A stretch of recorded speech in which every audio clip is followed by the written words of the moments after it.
Muli ay magandang araw sa inyong lahat, mga giliw kong taga-subaybay. At para sa episode natin ngayon, ang inalagay kong titulo ay Mapanas Artists in the Making Part 1. kinuhanan ko po ng video ang pagpipinta ng aking mga estudyante na kanilang performance task sa First Reading Arts. Merong 3 section na nakagrupo sa 4. Pero ang mga group 1 at 2 ay muli kong ginupo bilang Team A, gayon din ang grupo 3 at 4 para sa Team B. Medyo magastos ang task na to. Yon ang rason kung bakit nakagrupo sila. Ang bawat grupo ay magpi-paint ng 3 uri ng painting. Sa makatuwid, 6 na painting bawat team. Nasa ika-4 na baitang sila, section oxygen, carbon at hydrogen.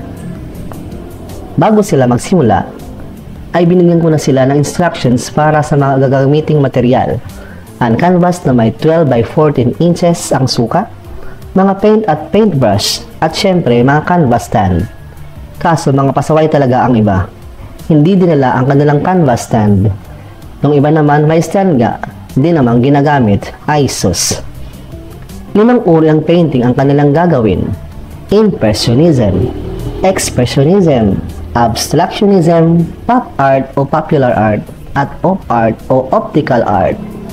Ang Impressionism ay painting na ginagawa ng painter bilang impresyon sa kanilang nakitang magandang tanawin at iba pa. Ang Expressionism naman ay pagsasabuhay ng emosyon ng painter sa kanyang painting.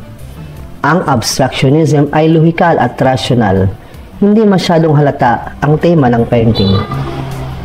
Ang Op Art o Optical Art ay gumagawa ng ilusyon na parang gumagalaw ang mga guhit sa painting. Ang Pop Art o Popular Art naman ay may tema na popular sa mga manonood, kahit ito ay walang common sense. Medyo nahirapan nga sila sa pag-paint. Hindi original ang kanilang painting. Pinagaya ko lamang sila sa mga halimbawa. Nag-search sila kay Guli-Guli para makakuha nito. Kailangang may title at artist ang kanilang napiling painting na gagayahin. Hindi ko in-approve ang mga masyadong madali na wala ng sense. Ang iba kasi, kailangan yung pwedeng i-display sa kanilang bahay o pwedeng ibenta. Yung isang section sa Oxygen, inassign ko ang mapanas view para sa Impressionism. Maganda kasi kung may makikita ang mga manonood na pamilyar sa kanilang mga mata.